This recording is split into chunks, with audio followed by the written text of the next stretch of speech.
নমস্কার বন্ধুরা, শীতের সন্ধ্যায় গরম গরম সিঙ্গারা যদি পাওয়া যায়, তা যদি আবার হয় ফুলকপির, তাহলে তো আর কথাই নেই।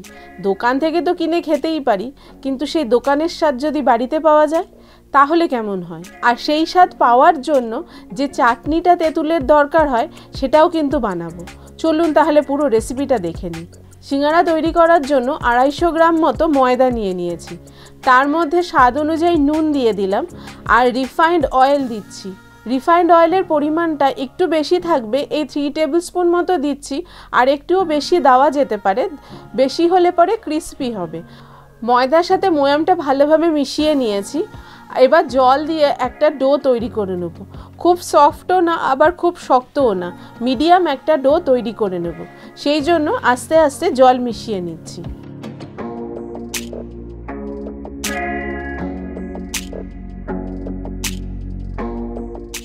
এই যে দেখতে পাচ্ছেন যেরকম ডো তৈরি করেছি, না সফট না হার্ড, এরকম একটা ডো তৈরি করে নেব। এটাকে রেস্টে রেখে দিচ্ছি। সিঙ্গারার মধ্যে যে আলু ব্যবহার করব সেই আলুগুলো কেটে নিচ্ছি। আর এটা আগে থেকে একটু সেদ্ধ করে রাখা, তাহলে আমার তরকারিটা তৈরি করার সময় সুবিধা হবে। দিয়ে দিলাম 2 টেবিল স্পুন মতো সর্ষের তেল। আর অবশ্যই পুরটা সর্ষের তেলেই তৈরি করবেন। খানিকটা চিনেবাদাম দিয়ে দিলাম। সিঙ্গারার মধ্যে তো চিনেবাদাম খুব ভালো লাগে, সেই জন্য চিনেবাদাম দিয়ে দিলাম। আর এটাকে ভেজে নিচ্ছি।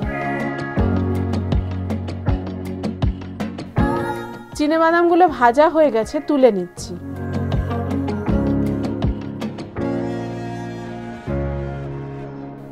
সেই একই তেলের মধ্যে 5 ফোড়ন, একটা শুকনো লঙ্কা আর সামান্য পরিমাণ তেজপাতা দিয়ে দিলাম। শুকনো লঙ্কাটা ছিঁড়ে দিয়েছি যাতে তরকারির মধ্যে ভালোভাবে মিশে যায়। তেজপাতাটাও কিন্তু ছিঁড়ে দিয়েছি। দিয়ে দিচ্ছি 1 টেবিল স্পুন মতো আদা কুচি। সিঙ্গারার যে পুরটা করব সেখানে অবশ্যই আদাটা কুচি করে দেবেন, পেস্ট নয়।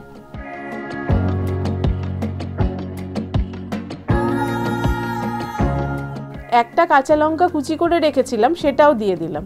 একটু ভালোভাবেই কুচি করেছি যাতে পুরের সাথে ভালোভাবে মিশে যায়। আদার কাঁচা গন্ধটা চলে যাওয়া অবধি ভেজে নিচ্ছি। দিয়ে দিচ্ছি ফুলকপি। ফুলকপিগুলো এরকম ছোট ছোট করে কেটে নিয়েছি। এখানে একটা মতো ফুলকপি আছে ছোট সাইজের। ফুলকপি দিয়ে এবার ভালোভাবে ভেজে নেব। ফুলকপিটা যতক্ষণ নরম না হচ্ছে ততক্ষণ ভালোভাবে ভেজে নেব। আর এই সময় ফ্লেমটাকে মিডিয়ামে রেখে দিচ্ছি। একটা ঢাকনা দিয়ে ঢেকে দিচ্ছি যাতে তাড়াতাড়ি ফুলকপিটা সফট হয়ে যায়।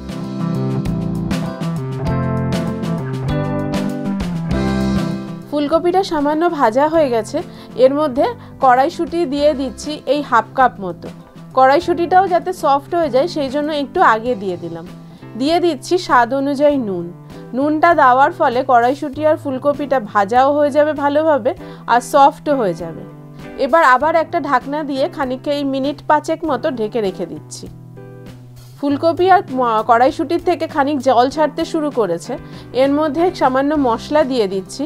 এর মধ্যে 1/4 টিস্পুন শুকনো লঙ্কার গুঁড়ো, 1/4 টিস্পুন হলুদ গুঁড়ো, 1 টিস্পুন ধনে গুঁড়ো, 1/2 টিস্পুন জিরে গুঁড়ো দিয়ে দিলাম। আর দিয়ে দিচ্ছি স্বাদ অনুযায়ী চিনি। আমি এখানে 1 টিস্পুন মতো চিনি ইউজ করেছি। মশলাটাও ভালোভাবে ভেজে নিচ্ছি। আর এই সময় ফ্লেমটাকে লোতে রেখেছি যাতে মশলাটা পুড়ে না যায়। সামান্য পরিমাণ জল দিয়ে মশলাটাকে ভালোভাবে কষিয়ে নিচ্ছি। মশলাও ভালোভাবে কষা হয়ে যাবে আর ফুলকপিটাও কিন্তু ভালোভাবে সফট হয়ে যাবে। কারণ সিঙ্গারার মধ্যে একটু আটো আটো তরকারি না হলে পরে ঠিক জমে না। একটা ঢাকনা দিয়ে আবার ঢেকে দিচ্ছি। জলটা প্রায় শুকিয়ে এসছে মশলার। এর মধ্যে সেদ্ধ করা আলুগুলো দিয়ে দিচ্ছি। আলুটা এবার মশলার সাথে ভালোভাবে মিশিয়ে নেব। আর একটু চেপে চেপে দেবো যাতে আলুগুলো একটু ম্যাশ হয়ে যায়। পুরটা একটু আটো হলে ভালো হয় সিঙ্গারার মধ্যে ভরার সময়, সেই জন্য চেপে চেপে আলুগুলো এভাবে ভেঙে নিচ্ছি।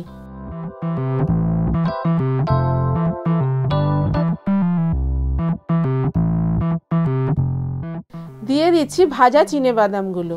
ভাজা চিনেবাদামগুলো এখন দেওয়ার ফলে পুরের সাথে ভালোভাবে এটা মিশে যাবে।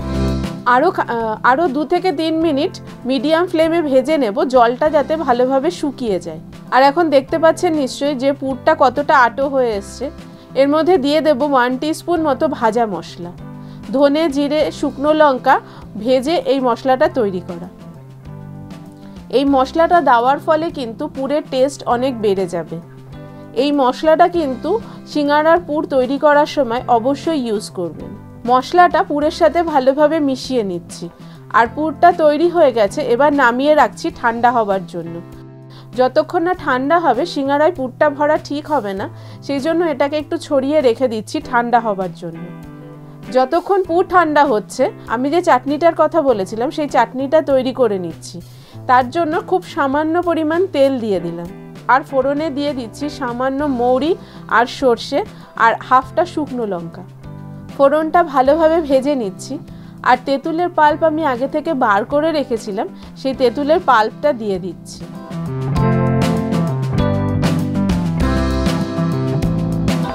স্বাদ অনুযায়ী নুন দিয়ে দিলাম। এখানে রেগুলার নুনের পরিমাণটা একটু কম রাখবো, কারণ আমি বিট লবণ ইউজ করব। দিয়ে দিলাম বিট লবণ হাফ টিস্পুন মতো। চাটনিতে যেরকম মিষ্টি আপনাদের খেতে ভালো লাগে সেই হিসেবে চিনিটা দিয়ে নেবেন। আর এই চাটনিটা একটু টক মিষ্টি হলেই ভালো লাগে, সেই হিসেবে চিনির পরিমাণটা দেখে নেবেন। 1/4 টিস্পুন শুকনো লঙ্কার গুঁড়ো দিয়ে দিচ্ছি। এই চাটনিটা একটু পাতলা হয় বলে আমি কিন্তু তেঁতুলের পাল্পের মধ্যে জলের পরিমাণটা একটু বেশি রেখেছিলাম। সামান্য পরিমাণ এখানে গ্রেট করা কাঁচা আদা দিয়ে দিলাম। এই আদা দেওয়ার ফলে কিন্তু যে চাটনির যে ফ্লেভার আর টেস্ট সেটা কিন্তু অনেকটা বেড়ে যাবে। ফোড়নে দিলে পরে আদাটা ভাজা হয়ে গেলে সেই ফ্লেভারটা আমরা পাবো না, সেই জন্য কাঁচা দিয়ে দিলাম। সামান্য পরিমাণ ভাজা মশলা ছড়িয়ে দিচ্ছি। চাটনি হয়ে গেছে, এবার এটাকে একটা বাটির মধ্যে নামিয়ে রাখছি। দেখতে পাচ্ছেন যে চাটনিটা কিন্তু অনেকটাই পাতলা, ঠান্ডা হওয়ার পরে এটা কিন্তু আরও গাঢ় হয়ে যাবে। ময়দাটাকে আরেকবার একটু মেখে নিচ্ছি। এই যে দেখুন আগের থেকে কিন্তু ময়দাটা অনেকটাই সফট হয়ে গেছে। এবার এর থেকে লেচি কেটে নেব। লেচির সাইজগুলো মোটামুটি রুটির, আমরা যে বাড়িতে রুটি করি সেই সাইজে করে নেব। এইভাবে ছুরি দিয়ে ময়দাটাকে কেটে নিচ্ছি যাতে লেচিটা করতে সুবিধা হয়। সিঙ্গারাটা খুব বেশি মোটা বা পাতলা হলে ভালো লাগে না, সেই জন্য লেচিটা ঠিকঠাক মতো করে নিলে পরে সিঙ্গারার যে ওপরের লেয়ারটা সেটা সঠিক হয়। সামান্য শুকনো ময়দা ছড়িয়ে এটা বেলে নিচ্ছি। এটা অবশ্যই লম্বা করে বেলবেন। আমি এই যেভাবে লম্বা করে বেলেছি এরকম একটু লম্বা করে সিঙ্গারার জন্য কিন্তু রুটিটা বেলে নিতে হবে। এবার এটাকে মাঝখান থেকে কেটে নিচ্ছি অর্ধেক করে, আর এটাকে এবার সাইডে সরিয়ে রাখবো। রুটির থিকনেসটা দেখতে পাচ্ছেন, এই ধরনের থিকনেস রাখলে পরে সিঙ্গারার যে ওপরের ক্রাস্টটা সেটা কিন্তু সঠিক আসবে। খুব বেশি মোটা বা পাতলা হয়ে গেলে কিন্তু সিঙ্গারাটা খেতে ভালো লাগবে না। এইভাবে এক এক করে সিঙ্গারার প্রত্যেকটা শিট তৈরি করে নিচ্ছি। এবার সিঙ্গারাটা যে আসল জায়গা সেটা হচ্ছে সিঙ্গারার ফোল্ডটা কিভাবে করব। আমি একদম সহজ উপায় দেখিয়ে দিচ্ছি। যেই সাইডটা কাটলাম ওখানে ভালোভাবে একটু জল লাগিয়ে দিলাম। এরপর দেখুন এই যে তিন কোণাভাবে ভাঁজ করে আবার ওটাকে আবার একটা ত্রিকোণ মতো ভাঁজ করে নিলাম। জলটা দেওয়ার ফলে কিন্তু ওটা ভালোভাবে একটার সাথে আরেকটা কিন্তু লেগে যাবে। আর এই দুটো আঙুলের মাঝখানে রেখে চেপে চেপে ভালো করে জায়গাটা সিল করে দেবেন। এর মধ্যে পুরটা ভরে নিচ্ছি। পুরটা যতটা পরিমাণ আটবে সেই পরিমাণই ব্যবহার করবেন। খুব বেশি ব্যবহার করলে সিল করার সময় অসুবিধা হবে, আর খুব কম হলে পরে খাবার সময় ভালো লাগবে না। সেই জন্য একটা মোটামুটি আন্দাজ করে পুর ভরে নেবেন। একটু চেপে যখন সিল করবেন তখন একটু চেপে এইভাবে পুরটাকে ভেতর দিকে ঢুকিয়ে সিলটা করবেন। এই যে এই সাইডটা যেহেতু একটু বেশি আছে সেহেতু এই সাইডটা আমি একটা ফোল্ড দিয়ে দিলাম, আর আবার জল দিয়ে এটাকে আটকে নিচ্ছি যাতে সিলটা খুব ভালোভাবে হয়ে যায়। আর এইভাবে আঙুল দিয়ে চেপে চেপে দু সাইডটাকে এক জায়গায় এনে চেপে দিচ্ছি যাতে যখন ভাজবো পুরটা ভেতর থেকে বেরিয়ে না আসে। সিলটা করার সময় অবশ্যই খুব খেয়াল করে করবেন।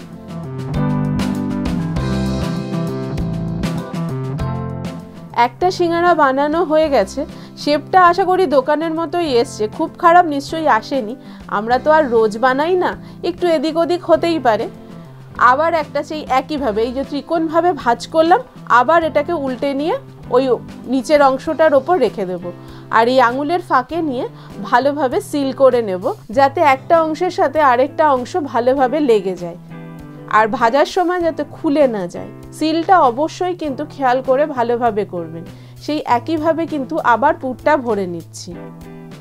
পুরটা খুব বেশি কম বা বেশি করে ভরবেন না, একটা মিনিমাম আন্দাজে পুরটা ভরে নেবেন।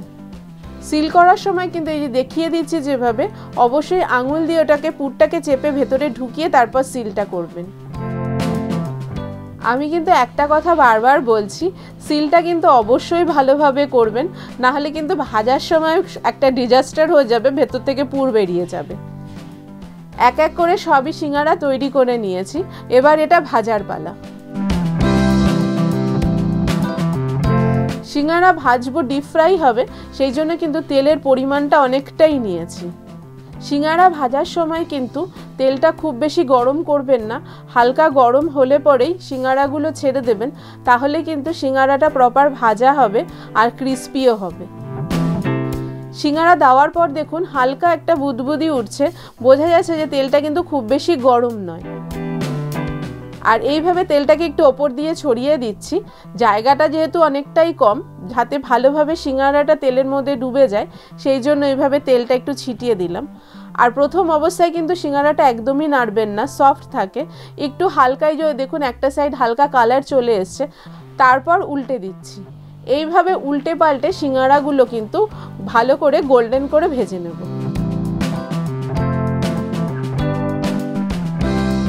সিঙ্গারাটা এখন দেখে মনে হতে পারে যে এটা আরেকটু ভাজা হতো বা কালারটা অনেকটা লাইট, এটা রেখে দিলে পরে এখন এর মধ্যে কুকিং প্রসেসটা চলতে থাকবে আর এটা আস্তে আস্তে কালারটা কিন্তু অনেকটা ডার্ক হয়ে যাবে।